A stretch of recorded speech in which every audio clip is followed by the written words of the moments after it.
like you said, is how you transfer it to the kids. Okay? You cannot just say, all right, you're going to Mandela, because you could be in a high school this year, next year you wind up going to Mandela. Okay?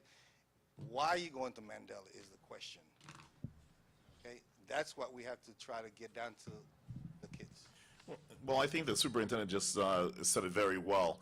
We're really asking you as a father and mothers out there and parents out there to help us guide your child into the right program or curriculum for them.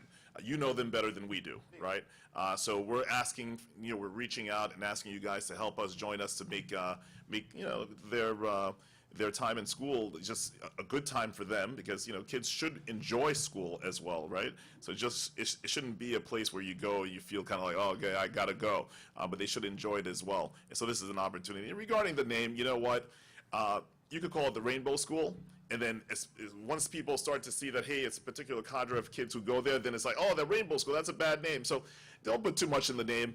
All we know is the results. That's what we have to look at. Because if the alternative school had great results, it would be a positive thing, right? And no one would look at it negatively. So we're going to turn, whatever it is, we're going to turn it around, and we're going to make sure that we have positive outcomes for all children in this district, and especially over at Mandela. We want to see everyone succeed. So thank you so much for your story. Thank you.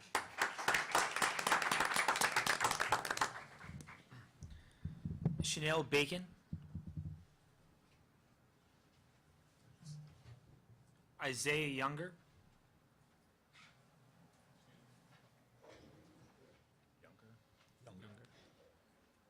All my questions were answered. I just want to say thank you for leaving this program open, because a lot of us really need this program in order to graduate and become productive members of society. So thank you, and we appreciate it. Oh, awesome.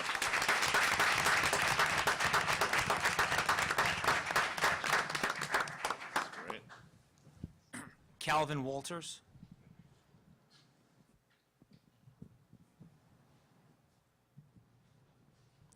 Good evening.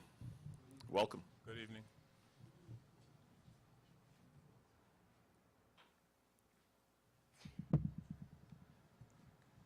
I guess the only thing I really can say is that I'm glad that, you heard the people, that you're going to keep the school intact, you're going to keep the school intact. I just hope that, whatever mindset that you have, that where you mislook or you didn't quite factor them in, that, you kind of adjust that, re-envision that, because, the school does the service for the community.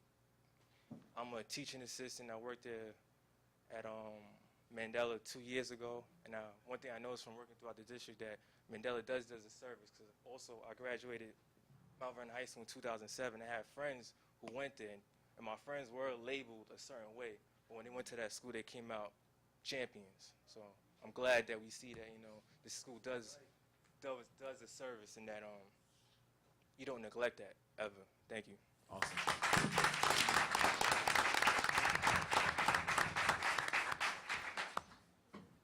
Hammurabi Bey.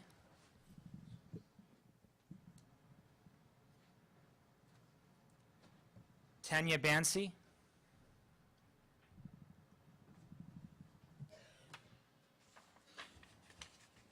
Good evening, everyone. My name is evening. Tanya Bansi. My concern is, what happens if the students miss the bus going to BOCES or coming from BOCES, or get sick during the time they're at BOCES? Well, that is a real issue, and that's where shared responsibility comes in. So with this, as youngsters make these decisions, they have to understand the commitment. If they miss the bus, then they're going to have to be in the second part of the program. So we'll have an AM part that goes to BOCES, and then they will get their academics in the afternoon, and a cadre of youngsters that flip. So they will have that opportunity. But students also have to understand, like when you get into the work world, you got to show up time, and that's not negotiable. And that is going to be their responsibility to get to that bus. The district has taken the responsibility to transport youngsters to a site that essentially is their job. And so they're going to have to assume some of that responsibility. And I'm not going to give kids an out about being responsible for that. All right. I believe that's everybody from here. Listen. Okay, that's all for now. Now we're going to go back to the superintendent's report. He has some additional, Can I just ask, is that the end of the public comment? no, right now we're going to, well, I believe this is it, That was right? the end of Mandela. That was the end of Mandela. So we're pretty much done with public comments. We have some more reports to do. So now we're going to go and do more reports, and then we'll just continue the program. Can I just can I just say something? Oh, okay, go ahead. Go ahead. I'm sorry. Oh, I'm sorry. That was the lady I miscategorized. Oh, we miscategorized you earlier. Yes, we called your name. Yes. I'm sorry. Okay, so we do have Save one it until more. after she's done. Okay. Yes. Go ahead. I'm sorry. Good evening. Yes, you may I start. was just updating. What's the name? I'm getting there. It's fine. I'll Ms. introduce. Roberts. Here you go. So good evening, Superintendent, members of the board, administrators, community members, families, parents. I am here because of an ongoing discussion that I've been having in my home. So I'm going to share some of my comment with my daughter, Jaden Roberts. Hi, my name is Jaden Roberts. And all I wanted to say was that schools need to help the children in there to share our thoughts. And many friends who are my age, I'm 10, that go to school in Mount Vernon are not learning to be their best. So I want the schools to change, not just talk about the change, but for the better. So, I've been a resident since 2009, and I am an educator by trade. My husband also has a business here in Mount Vernon. I'm here today to share my concerns about the overall state of Mount Vernon schools and to petition the board to reevaluate the instructional, operational, and cultural practices of all of our schools in order to radically change outcomes for our children. So recently, I began homeschooling. This is my second bid at homeschooling in Mount Vernon. And the reason I began homeschooling is because when I walked into Graham Elementary, I walked into an environment that was beautiful on the outside, but that was falling apart on the inside. And I'm not just talking about chipped paint. I'm not talking about physical items.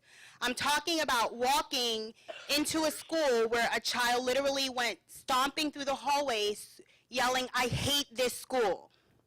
I'm talking about speaking with people at the registration desk who literally said to me, "Why would you put your children in the lion's den?" And these are employees of the Mount Vernon School District who are aware of what's happening in our schools. Mount Vernon is a place of pride. It's a place of beauty. It has been competitive or was competitive in the past. And I feel like the improvements that are being made are not enough.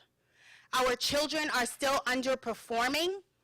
And in order to improve for our children, we must improve the system. We cannot continue to accept mediocrity. In my current role with New York City Department of Education, I redesign schools. I'm not here to criticize anyone. I'm here to offer my service. I'm here to lay at your feet and to say, use me in whatever way you need to. My team takes schools from good to great, and my team also takes schools that are struggling and turns them around. My personal cell phone number is 646-352-3446. Again, that is 646-352-3446. I'm not a politician. I'm an on-the-ground worker who knows how to improve schools, and I'm here to serve. Thank you. Thank you.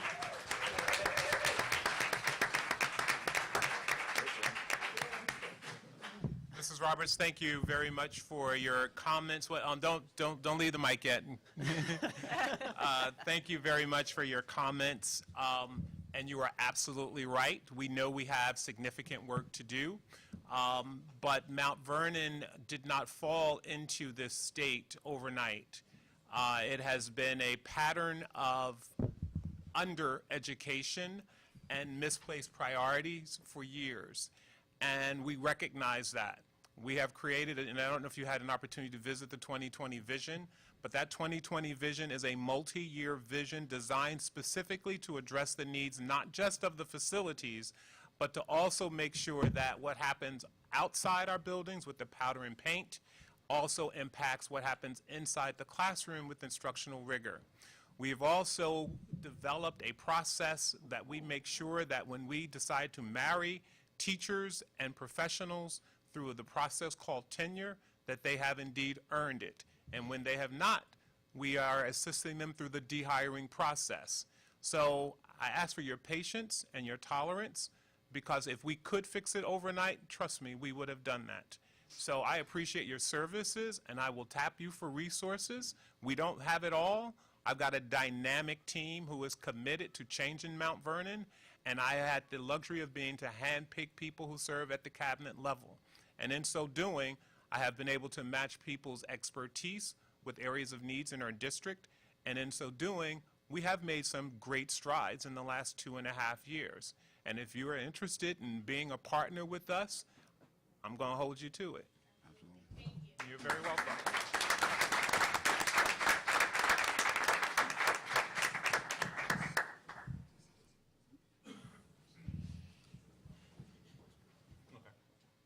Can I make a comment first?